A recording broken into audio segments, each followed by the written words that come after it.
Okay, y'all, we are in Branson. We got in yesterday and we decided to have our lunch at the BBQ Joint today. So we're here at Big D's. It's supposed to be the best barbecue in Branson. So we're about to find out.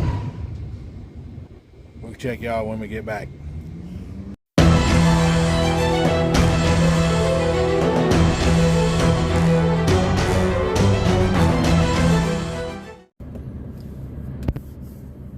Okay, y'all, we're back. We just left Big D's barbecue here in Branson. We had a dilemma, by the way, when we first got here, because we had Big D's was on our list from the get-go, and I'm pretty sure it's because it's listed as for 4 years in a row best barbecue in Branson. So of course we have to go and be the judge of that. But when we go check into our hotel last night, like literally right across the street is another barbecue joint. It's supposed to, and it says, what does it say? Award winning or champion? No, it says championship barbecue underneath the sign over there. And I spent the evening debating on should we go back and forth. Should we go to that one since it's right across the street?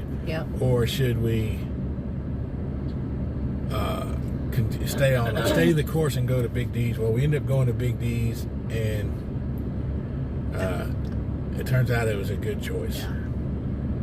Big D's barbecue is okay. Let me talk about what we had first. We got ribs, we got sliced brisket, and they had a half a chicken, and they had pulled chicken, like a pulled chicken sandwich.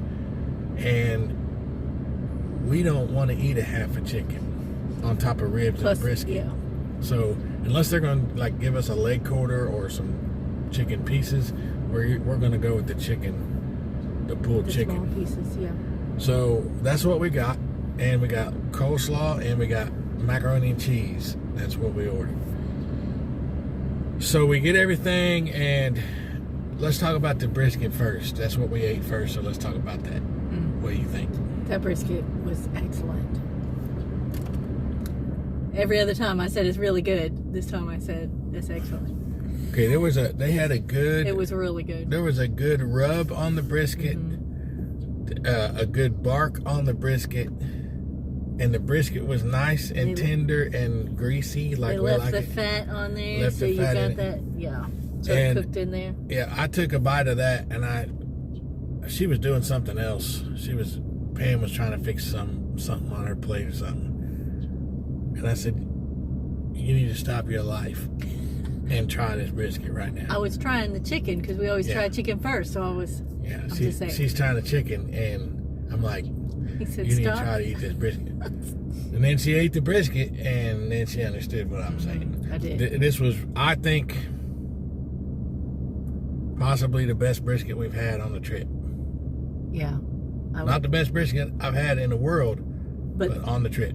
Out of these, I think it edged out 1907. Here's why I say, because 1907, remember, they had a really good rub, some kind of peppercorn rub, something. But all they had left when we got there was the pulled brisket, which pulled, sliced, whatever, it's still brisket. So we got it, and it tasted fantastic. It was, that was the place where it had all the brisket butter coming. It was like chopped almost. So this here was sliced, and it tasted everything about it. I think the bark and the fact that we could get it sliced pushes it over the top for me. Right. When the brisket. That's what I think. Because the 1907, the rub, it was all about the rub. This one had that bark.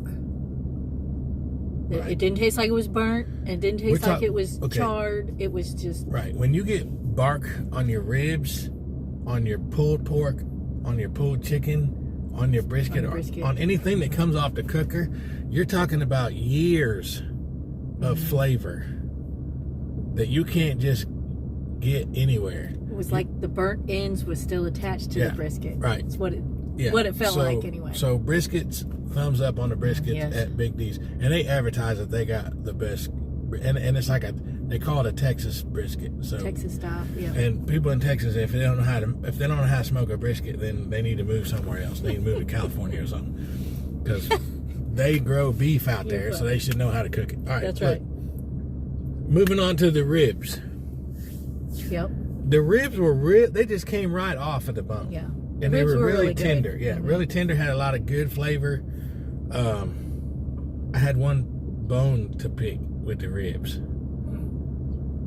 The bones are too little. They were like literally little. this big. Yeah. I don't know if we got the end of a rack, because what we ordered came with 3 ribs, so which is fine for us to share, but they were like, it was a small pig. Let me put it that way. Anyway, so and the brisket slices were a little small too. Yeah. But there was a lot of meat on that little bitty rib. There was a lot of meat on that little bitty rib. Now, it came off nice the way we like it. The flavor was good, and we put sauce on. I put sauce on the chicken and the ribs, and the sauce was really good. I thought the sauce tasted really good. I did not try the other two because, well, I did. I tried the bold one, and it's a little spicy. She tried the mustard one, and it was a little hot, more spicy. spicy. Yeah. So I didn't try too much of that because I'm trying to lay off of spicy stuff, and I'm minimizing how much sauce I'm using because we want to taste the meat. Yeah, plus there's too much sugar in there. All right, so in this place here, I'm telling you, the meat is so good you don't really need the sauce. That's right. Unless you just want it. And not every place we've been to can be said. That can be said. I didn't even want to put the sauce on the brisket. On the That's brisket, how good it was. Yeah, I was like, yeah, we don't need sauce on the brisket. All right, so the chicken. We tried the chicken, the pulled chicken. I think it's a good pulled chicken. It does taste better when you put the sauce on there. Yeah. Only because I think chicken, any kind of chicken or turkey, can dry out real easy, and I think it wasn't dried out, but it was like on the edge. Because it's pulled chicken, there's no skin there to hold it all together. So. Yeah. So when you pull the meat apart, it releases all the juices, and then it'll dry out just by sitting there. So anyway, it was good. It tasted really good. It was not bad at all. But you put the sauce on there, and it makes it better. It was really good. Yeah. So those are the 3 meats that we tried. So they all get thumbs up, A plus. And then we had the macaroni and cheese was pretty daggum good. That macaroni and cheese was really good. Pretty daggum good. Yeah. It wasn't the best macaroni and cheese we had, but it's pretty good. But it's up there. Yeah. And then the coleslaw. I think it had the right coleslaw flavor, but it wasn't creamy enough, and I just like creamy coleslaw. It was better than 1907 coleslaw. It was better than anything in the world is better than 1907 I just had to barbecue coleslaw. That was just an afterthought on their part. Anyway, so here we are at Big D's. Everything went really good. Pam got herself a t-shirt from Big D's. It was a brisket t-shirt, so she had to get it. So we're good to go. Big D's. Well, let's do our ratings, and then we'll finish it up. I don't know if I can decide. Okay, first off, Pam. Let's do Pam's first. She's got 1907 number 1, Station 8 number 2, and Martin's Barbecue number 3, Arthur Bryant's number 4, and then Whole Hog, and then Rendezvous number 6, and Sugar Ribs. So you got to put Big D's somewhere on that list.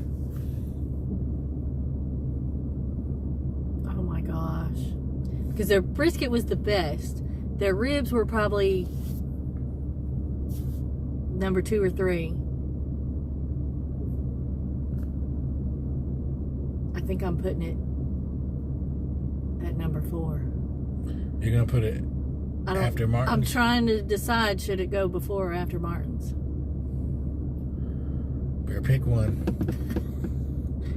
I think I'm putting this place number 4. So after Martin's, before Arthur Bryant's in Kansas City.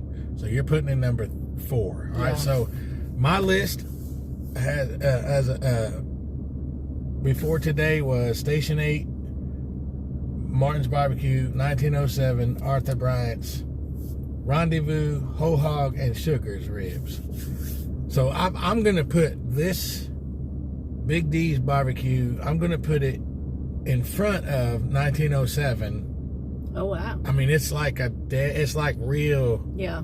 They're like, both of them have off the hook brisket, And Big D's ribs are probably a little better, even though their portions are not. Their portions are small at Big D's. That's the only complaint. But we're gonna put them third. I'm gonna put them third. So it's gonna be Station 8 Steakhouse. Station 8 Smokehouse, Martin's Barbecue, Big D's Barbecue, Branson, 1907, Arthur Bryant, Rendezvous, Whole Hog, and Sugar's Ribs. That's my list right there. It is what it is, and it's going to change because we got several more stops to go before we get to the house. So that's where we are, y'all. So look, this is day 8. Is that right? This is I think this is day 8 on the trip. We're starting to lose track of our days here. Yeah, because there was 7 on that's the 8th. Yeah. So this was day 8 on the trip. Yeah. Tomorrow we're gonna be tomorrow we're gonna get up in the morning. We're gonna head to St. Louis, Missouri. And when we get to St. Louis, where's the show? Pappy's. Place called Pappy's Barbecue. Unless something changes our mind between now and then, we're gonna go to Pappy's Barbecue in St. Louis, and that'll be tomorrow night. So stay tuned for that. That'll be day 9. That'll be day 9 tomorrow. Yep. So tune in for that. If you subscribe to the YouTube channel and like to hit the little bell thing, it will give you some kind of notice, email, or some kind of it'll make a noise on your phone some way or on your computer and say, ding, there's a new video that you need to see. That's how you don't miss them. So that's where we are. Appreciate you joining us. We got a lot more barbecue to come. Yeah. Guess we'll see y'all later. See ya.